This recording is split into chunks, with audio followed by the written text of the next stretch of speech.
Y lo que pasa es que Colombia ha caído en el socialismo del siglo XXI sin ser un país socialista.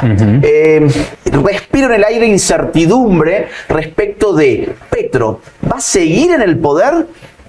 ¿Está dispuesto a ceder el poder constitucionalmente o está preparando alguna especie de acontecimiento político de irrupción y movilización de masas, consultas populares que ya ha llamado a realizar? Podría llamar, por ejemplo, a una constituyente como se hizo en Chile en el año 2019. Petro, insisto, es una copia de lo que hizo el otro día con el sable de Bolívar. Es decir, ni siquiera tiene imaginación propia. Él ve que ha hecho Hugo Chávez y él dice control C, control V, copy and paste.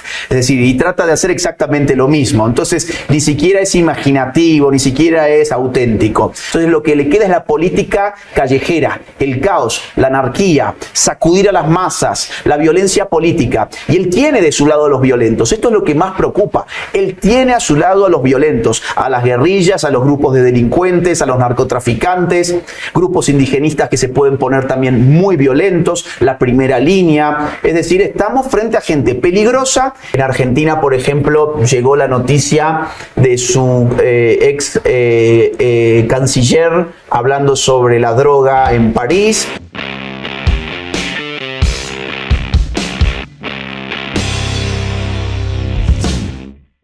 Hola, ¿qué tal? Bienvenidos. Esto es Semana. Nos conectamos una vez más con ustedes y pues bueno, para hablar de la Feria del Libro, de tantos temas políticos que ocurren en nuestro país y en el mundo. Y con un invitado muy especial, que ustedes lo conocen muy bien, hemos tenido la oportunidad de hablar con él en diferentes ocasiones. Agustín Laje. Agustín, bienvenido a Semana, ¿cómo le va? ¿Qué tal, Diego? ¿Cómo estás? Muchas gracias por la invitación. Un gusto que esté por acá nuevamente con nosotros. No, el gusto es mío, es decir, la tercera Feria del Libro de Bogotá en la que estoy, siempre me reciben muy bien. El público colombiano es excepcional porque es un pueblo al que le gusta mucho la política. Entonces, para un escritor de ciencia política como yo, venir aquí siempre es un gran honor. Bueno, pero entonces cuéntenos cómo es el tema del lanzamiento del libro, porque es en la Feria del Libro, por supuesto, pero es un libro del que ya habíamos hablado hace unos meses acá incluso. Sí, porque el libro fue lanzado en octubre del año pasado. Y bueno, la Feria del Libro es en mayo, con lo cual todavía estamos dentro del margen de meses apropiado para lanzarlo públicamente. En aquella ocasión yo no había hecho conferencia de lanzamiento del libro. En octubre yo vine a dar una gira de prensa, pero no conferencias sobre el libro. Así que las conferencias sobre el libro están empezando aquí en la Filbo. Globalismo. Así es, globalismo, y el subtítulo es Ingeniería Social y Control Total en el siglo XXI. Bueno, y ese es un título complejo, digamos, si uno compara con otros títulos que usted ha tenido en sus libros. Sí, porque es una palabra nueva. Globalismo es una palabra que tiene apenas casi 10 años. Es una palabra que suena a otra, más conocida para todos, que es globalización, pero no es lo mismo. Que se tiende a confundir. Que se tiende a confundir, exactamente, porque suena parecida, pero no es lo mismo. La globalización es una palabra que emerge en los estudios de ciencias económicas y administración de empresas en la década de 1980, es decir, tiene un recorrido temporal mucho más extenso que la palabra globalismo. Y nace en ese circuito de la ciencia económica precisamente porque apuntaba a un fenómeno económico que es el de la aceleración de los intercambios comerciales y financieros posibilitados por las nuevas tecnologías digitales. ¿Qué es la globalización? Poder tocar un botón y comprar a China mercadería que me llega en un par de días a mi casa. Tocar otro botón y contratar a un nuevo empleado para mi empresa, pero que vive en la India. No lo conozco personalmente, nunca lo conoceré, pero ya está trabajando para mí. Toco otro botón y muevo mi capital de un banco de un país a un banco de otro país en la otra punta. Eso es la globalización. El globalismo es un fenómeno político, no económico, es político, es decir, refiere a la forma en que son dominados los hombres, dónde se va concentrando el poder. Bueno, el poder empieza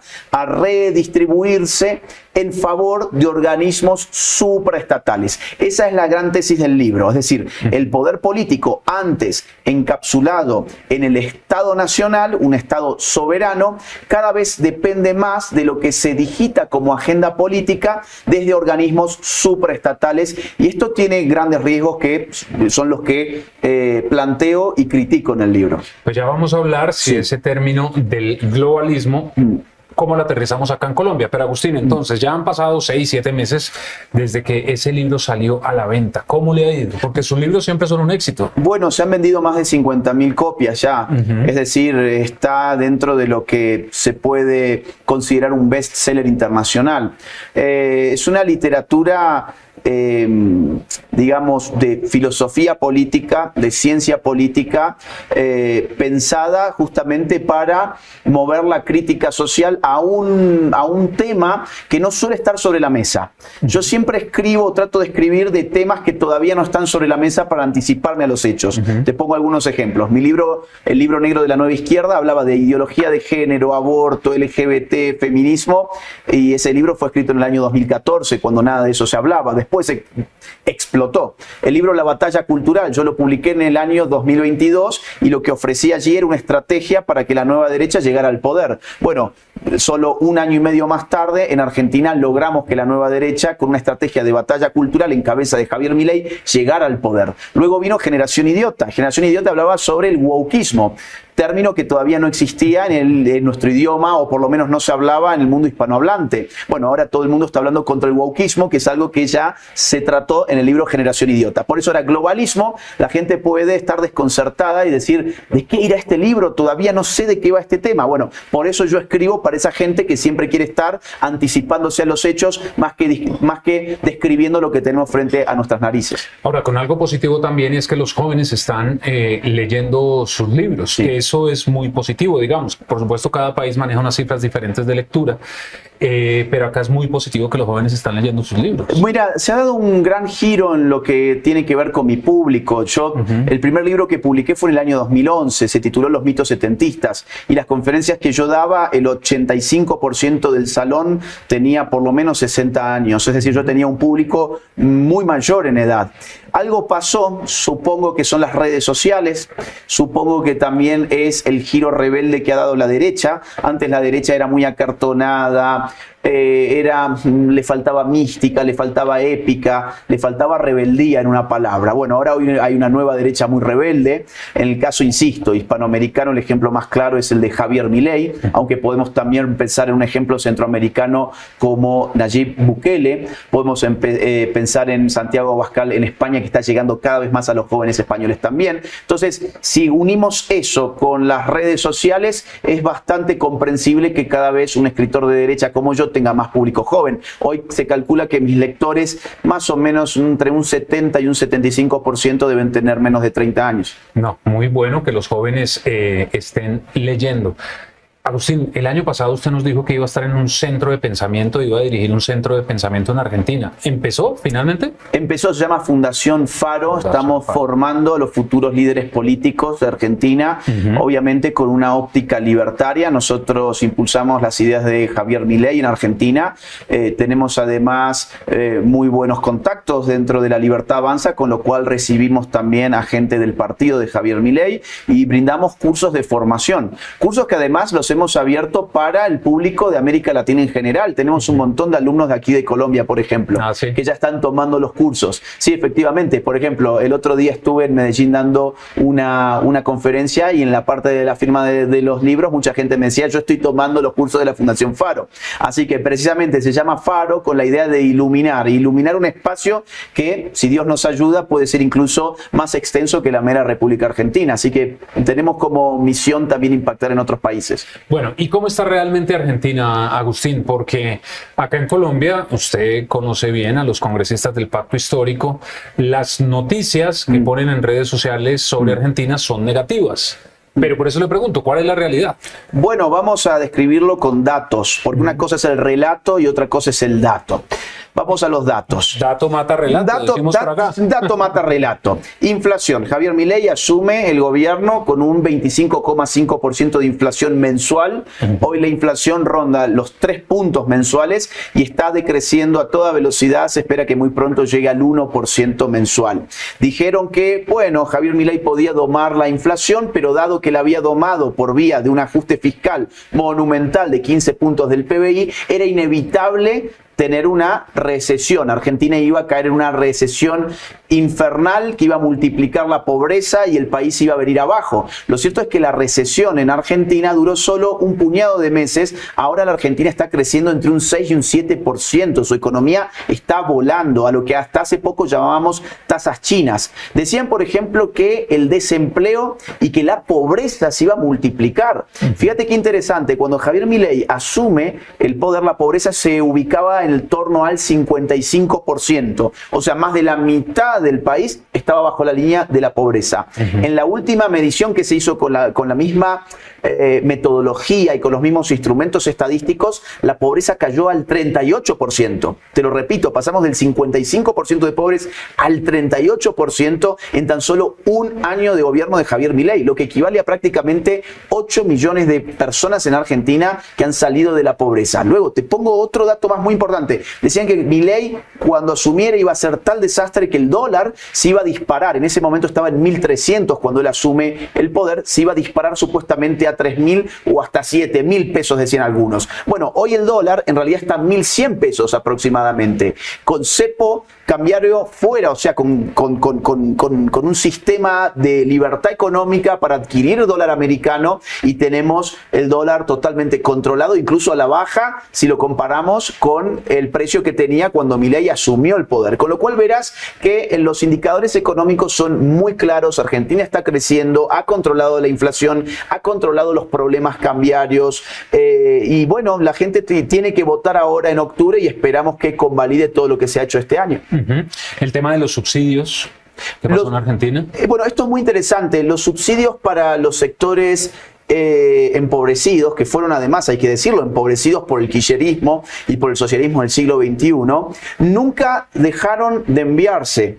O sea, la gente continuó recibiendo su asistencia social por parte del Estado, pero se cambió la metodología, porque lo que hacía el kirchnerismo era buscar intermediadores que eran básicamente militantes políticos que se convertían en empresarios de la pobreza, y ellos recibían los subsidios para una gran cantidad de gente y se los distribuían a cambio de favores políticos. Es decir, construían ejércitos de pobres que les iban a sus manifestaciones políticas a cambio de continuar estando en un listado de personas que reciben un subsidio. Es más, en las manifestaciones les tomaban listas, como cuando te tomaban lista cuando ibas al colegio por apellido, los iban llamando. Entonces, quien iba a la manifestación de izquierdas seguía recibiendo su subsidio, quien no iba a la manifestación de izquierdas no recibía más el subsidio. ¿Qué hizo el gobierno? Quitó a toda esta runfla inmunda y asquerosa de por medio y le mandó directamente los subsidios a la gente que necesita los subsidios. Con lo cual, los pobres en Argentina son votantes de Javier Milei porque hoy le agradecen. Las encuestas son impresionantes. Las clases más bajas son las que más contentas están con el gobierno porque le quitaron a todos estos señorcitos feudales de las izquierdas que se metían en el bolsillo la plata de los pobres mientras jugaban a ser Robin Hood. Bueno, cualquier parecido con Colombia podría pasar. Y lo que pasa es que Colombia ha caído en el socialismo del siglo XXI sin ser un país socialista. A ver, nosotros tenemos una visión, y digo nosotros porque así es como lo vemos de Argentina, tenemos una visión de la región donde hay tres países que son fundamentales: Chile, Perú y Colombia. ¿Por qué motivo? Porque eran países que históricamente enfrentaban al Foro de Sao Paulo, eran la contracara del chavismo y era la salvaguarda de la libertad en América Latina. Chile, Perú, Colombia. Ahora bien, a partir del año 2019 hubo una gran contraofensiva tanto del Foro de Sao Paulo como del Grupo de Puebla, y esos países cayeron finalmente en el socialismo del siglo XXI. Pero ahora vienen elecciones, y vienen elecciones en estos tres países que acabo de mencionar, además de otros como Bolivia, por ejemplo. Ahora, concentrémonos en estos tres países porque es muy interesante lo que va a venir. A fin de año, elecciones en Chile. La nueva derecha, liderada por Johannes Kaiser, está creciendo en las encuestas de una manera muy veloz. Y la izquierda no sabe cómo hacer para ganar una de las elecciones que muy probablemente esté condenada a perder porque el gobierno de Gabriel Boric ha sido muy malo. Perú. En Perú, Pedro Castillo cayó y quedó el gobierno a cargo de su vice, Dina Boluarte, quedó gobernando el Perú, pero ya no apostando por ideologías de izquierda, sino girando hacia el centro. Ahora vienen elecciones también, que serán el año que viene, creo que a principios del año que viene, y ahí uno de los favoritos es el actual alcalde de Lima, Rafael López Aliaga, una persona también de nueva derecha, que está punteando las encuestas. Y luego tenemos Colombia, y ahora sí entramos en el asunto de ustedes. Aquí la cosa, hay que decirlo, es mucho menos clara que en Chile y que en Perú. Por un lado, porque tienen 62, hasta donde yo llegué a contar, 62 candidatos en danza, y hay que ver si incluso podría crecer, ¿por qué no? Hasta ahora, cuando estamos hablando aquí, yo lo que llegué a contar fueron 62. Entonces, no se sabe muy bien quién va a ser la oposición a Petro, quién de todos ellos va a ser el que realmente tenga posibilidades de enfrentar a Petro. Mi humilde sugerencia desde afuera es que sea quien sea, habrá que ponerse detrás de él y empujarlo. A mí personalmente me gustaría que fuese alguien de derecha, pero bueno, en el centro también hay candidatos que podrían llegar a liderar al antipetrismo, eso nunca se sabe. Pero por otro lado, la otra gran duda que yo respiro aquí en Colombia, y hablo con mucha gente, he estado en Santa Marta, en Barranquilla, en Medellín, ahora en Bogotá, en este puñado de días en el que estoy en este país, respiro en el aire incertidumbre respecto de Petro. ¿Va a seguir en el poder?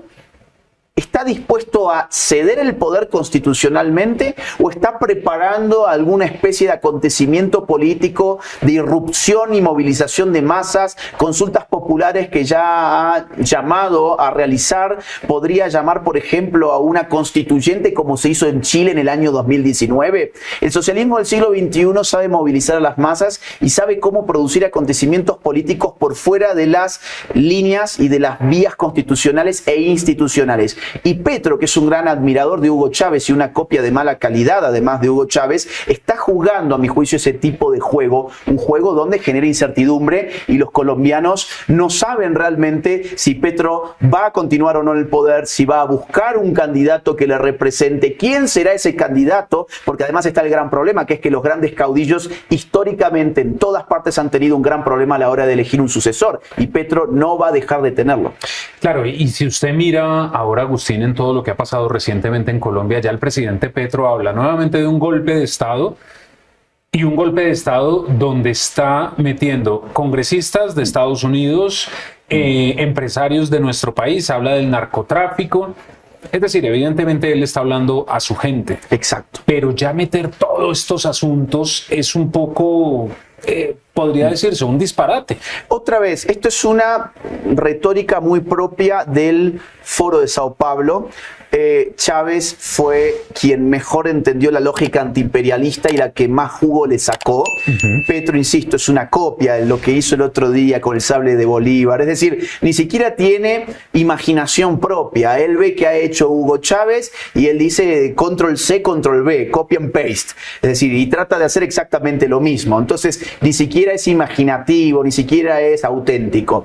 Pero esta retórica antiimperialista de meter a los Estados Unidos, de instalar la hipótesis de que hay un golpe de Estado, porque si hay un golpe de Estado, entonces ya Colombia no está corriendo por vía de un sistema constitucional. Y si no está corriendo por las vías de un sistema constitucional, pues todo lo que hay son fuerzas políticas en pugna, no mediadas por las instituciones democráticas del país. Con lo cual, la tesis del imperialismo, por un lado, agita la tesis de una invasión externa o de un país externo que está dominando al propio país. Y esto para sus acólitos es un discurso que le genera mucha emoción y mucha movilización política. Por el otro lado, la retórica del golpe de Estado es todavía más peligrosa, porque lo que te quiere decir en el fondo es: este país ya no funciona con una constitución. Aquí hay un orden de cosas fáctico, no de iure, no de derecho, sino fáctico, en el cual tenemos que hacernos cargo. Yo creo que el tipo de verdad está buscando la manera en poco tiempo, porque es que ya tiene poco tiempo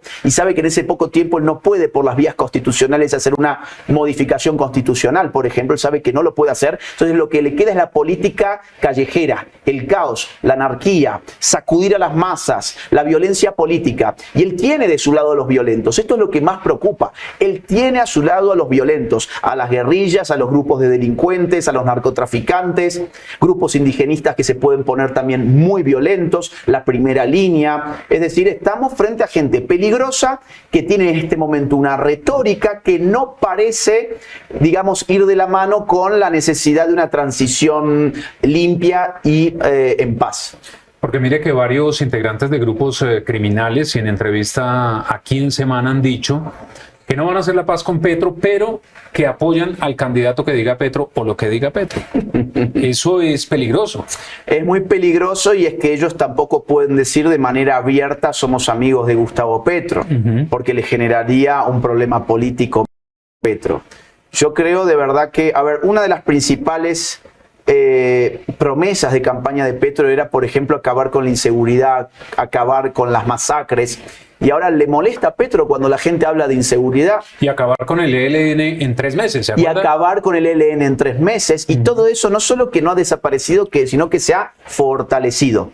Y la gente lo sabe. Y aquí ya hay una primera pista, digo, para aquel que quiere enfrentar a Gustavo Petro. El problema de la seguridad probablemente sea en este país el problema número 1 para diseñar una campaña política.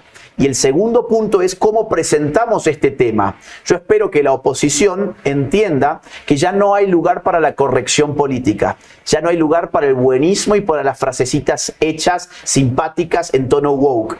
Acá lo que la gente quiere es alguien parecido a Bukele. Lo quiere en Colombia, lo quiere en Chile, lo quiere en Perú. ¿Y qué hay que hacer con un delincuente? ¿Cárcel o plomo? Cárcel o plomo.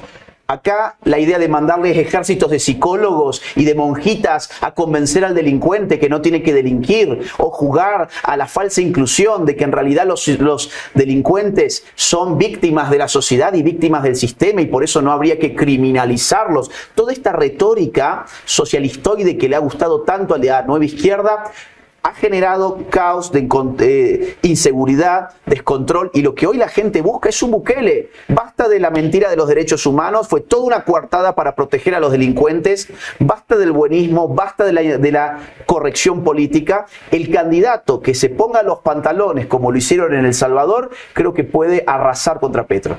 Veremos a ver qué ocurre, porque además falta un año, lo que usted dice es muy cierto, hay muchos candidatos, hay que esperar que se decante esa lista. Para poder determinar realmente cómo va a ser la campaña. Ahora, Agustín, hay quienes hacen o tienen esta tesis, que la consulta popular es un primer medidor para intentar impulsar una constituyente. ¿Usted ve válida esa tesis? Algo de eso es lo que quise sugerir recién cuando te decía que está tratando de movilizar a las masas para sortear el problema institucional que le pone bloqueos y trabas por todos lados. Él va a medir su fuerza, va a medir hasta dónde puede llegar con la consulta popular. Una consulta popular, además, muy responsable. Yo he leído las preguntas, realmente es de no creer las preguntas.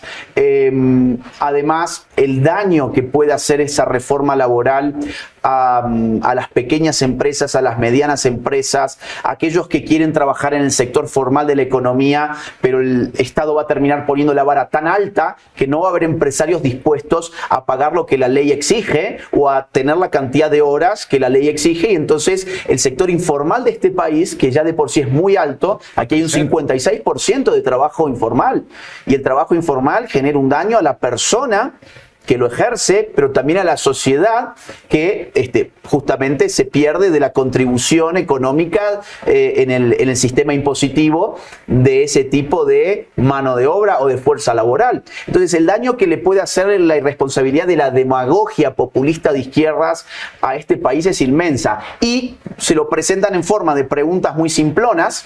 Yo veía una, por ejemplo, ¿usted está de acuerdo con recibir paga extra para trabajos después de las 6 p.m.? ¿En qué país se paga horas extras porque tu trabajo fuera después de las 6 de la tarde? ¿Qué haces con los bares, con los restaurantes? ¿Qué haces con los hoteles? ¿Qué haces con un servicio de taxi, de transporte público? ¿Tenés que multiplicar el sueldo por doquier? ¿Está la economía de Colombia en condiciones de una ley como esa? ¿O todo lo que van a hacer es destruir más de lo que está destruido el empleo en este país y mandar más gente al sector informal? Es decir, esto es un ensayo que, más que el asunto económico, lo que les interesa es la pata política, es ver, medirse, generar un acontecimiento político, un triunfo para decir lo siguiente: ¿vieron? El pueblo quería una ley que el Congreso no la quería. Es el pueblo el que ha hablado. Entonces ahora vamos a preguntarle a ese mismo pueblo si está de acuerdo con que Gustavo Petro sea reelegido el año que viene. Bueno, pero mire que hay una discusión muy interesante. Petro dice que el pueblo le ha dado un mandato, 11 millones y medio de colombianos. Pero no menciona tampoco, no menciona que 10,5 millones votaron por Rodolfo Hernández, es decir, no lo están apoyando. Y Gracia Discusión tampoco habla de los 22 millones de votos del Congreso de la República, que si uno hace cuentas, tiene un mandato por encima el legislativo, que es la verdadera representación. Entonces, en ese debate, ¿en qué quedamos en Colombia? Ahí hay dos conceptos muy interesantes que hay que pensar. Por un lado, la democracia y por el otro lado, la república. La democracia, como el propio nombre te lo dice, es el gobierno del pueblo. Demos significa pueblo y kratos, poder. La democracia es el poder del gobierno en cabeza del pueblo. Ahora, el pueblo no es una realidad monolítica. El pueblo no es un sujeto unitario, homogéneo. Hay distintas posiciones políticas en el pueblo. Por eso es que al pueblo se le llama a votar. Y allí se configuran mayorías y minorías. Lo que hay que entender es que las minorías siguen siendo parte del pueblo, por más que no hayan sacado tantos votos como las mayorías. Con lo cual Petro tiene una visión totalizante del pueblo, o sea, totalitaria. Cuando Petro dice, a mí el pueblo me eligió para hacer esto, vos has dado en el clavo. No. Te eligió una porción del pueblo que efectivamente en segunda vuelta fue mayoritaria. Pero eso no significa que tengas una carta blanca para hacer lo que se te dé en gana, porque entonces Colombia dejaría de ser un Estado de derecho democrático y pasaría a ser un Estado totalitario. El otro concepto es el de república. En una república, y Colombia lo es, o quiere serlo por lo menos, el poder está dividido en un poder ejecutivo, un poder legislativo y un poder judicial, lo cual significa que la legislación no es creada por el presidente, por más que haya sido elegido por la mayoría de los votos. La legislación pasa por el poder legislativo bajo ciertas reglas, ciertas normas internas y normas constitucionales que generan las leyes para los colombianos. O sea, Petro está manipulando lo que significa la democracia y lo que significa la república para dar a entender que como él recibió la mayoría de los votos, él puede hacer y tiene carta blanca para hacer lo que se le venga en ganas. Y así no funciona ni una democracia ni una república. Ahora, también hemos visto quienes votaron por Petro que dicen, claro, le entregamos un mandato, votamos por él porque nos ofreció unas cosas en campaña, un cambio que no ha existido. Y usted ve ahora con todo lo que ha ocurrido, los escándalos de corrupción, todo, y ya quieren es llevar la discusión a que en otros gobiernos también ha habido corrupción. Es decir, si los demás hicieron, ¿por qué nosotros no? Bueno, hay varias cosas. Primero, Gustavo Petro no ha solucionado cosas para las cuales no necesitaba al Poder Legislativo y depende más que nada del Ejecutivo. Por ejemplo, controlar la violencia, controlar la inseguridad, controlar o aniquilar las masacres, desarmar al ELN, todo eso es potestad del Poder Ejecutivo. Entonces, cuando Petro se queja de que el mandato no se está cumpliendo por culpa del legislativo, en realidad Petro no ha cumplido ni siquiera lo que él mismo podía con el Poder Ejecutivo cumplir, o sea, enfrentar los problemas de inseguridad de los colombianos. Ahora, lo otro que me has dicho de la corrupción, lo único que te puedo decir es prácticamente infantil. Es como cuando un chico dice, ay, pero él también lo hizo. Sí, yo lo hice, pero él también, ¿eh? Como cuando regañan a un niño en un colegio y el niño piensa que su responsabilidad es menor porque el compañero hizo exactamente lo mismo. Es infantil, es un comportamiento infantil. Y es todavía más decepcionante para muchos votantes del petrismo, en tanto y en cuanto se suponía que Petro era un cambio radical, no solo de las políticas, sino de la forma de hacer política. Que Gustavo Petro venía aquí a ponerle fin a décadas de una clase política corrupta y corruptora, que estaba agotada en sí misma y que él venía a renovar la política de Colombia, y eso no ha pasado y el tiempo ya ha pasado. Eso no ha ocurrido, el tiempo ya ha pasado, falta muy poco para las elecciones y yo veo este sujeto realmente desesperado, desacreditado internacionalmente. Es decir, en Argentina, por ejemplo, llegó la noticia de su ex canciller hablando sobre la droga en París, un presidente tiene una responsabilidad inmensa, no solo porque gobernar un país requiere de luces, conciencia, racionalidad. Obviamente una persona con problemas de adicción no puede tener luces, ni racionalidad, ni plena conciencia, sino además porque esa persona representa a todos los colombianos. Frente al mundo, esa persona representa a los que lo votaron y a los que no lo votaron, es decir, al pueblo en su totalidad. Claro. Entonces, lo que ha hecho este señor es hacer quedar muy mal al pueblo colombiano porque es la representación de los colombianos. Que se haya sabido internacionalmente por boca de su canciller que se la pasaba en fiestas negras en París, totalmente drogado, es una cosa que nos ha impactado mucho en el extranjero. Sobre todo con un estigma que todavía tenemos los colombianos en el exterior, es el tema de la droga. Sí. Usted sabe que es un estigma que todavía está disminuido, pero existe. Y algo muy importante que usted también dice, Agustín, Gustavo Petro, usted me dice si es así, es la consecuencia de un cansancio de los colombianos de un sistema político. Es así, ¿no? Es un cansancio. A ver, voy antes por lo otro que es muy interesante. ¿Te acuerdas la serie Narcos de Netflix? Esa serie, si bien era buena, generó un daño social y cultural inmenso porque le enseñó a muchos chicos que esa era la vía para poder hacerse rico, para poder tener mujeres, para poder ser famoso. Había que convertirse en narcotraficante. Y aquí yo recuerdo haber venido a Colombia en esa época, en la de la serie Narcos, y que el gobierno hacía un esfuerzo muy grande por mostrar que Colombia no era la serie Narcos, que sí era un problema de la sociedad del narcotráfico, pero que el grueso de los colombianos no eran eso. Entonces, cuando llega un presidente que además se lo ve habitualmente en un estado de alteración psíquica, cuando además se lo ve muchas veces bajo efecto de ciertas sustancias y cuando encima su propio canciller lo confirma públicamente, hay mucha gente que realmente se queda con ese estereotipo, que yo amo Colombia, vengo mucho a Colombia, sé que es un estereotipo totalmente injusto, pero para las personas que no conocen a Colombia y no conocen a los colombianos, simplemente este señor les agudiza ese estereotipo. Ahora, por otro lado, no me acuerdo lo otro que me es una consecuencia del cansancio sí, perdón. De los políticos tradicionales. Es que estamos en la época de los outsiders, y esto hay que entenderlo. Los outsiders están ganando en todas partes por varios motivos. Uno es el cansancio con la política tradicional, otro muy importante es el fenómeno redes sociales, es decir, cualquier persona sin una gran estructura atrás hoy puede comunicarse de forma directa con millones de conciudadanos.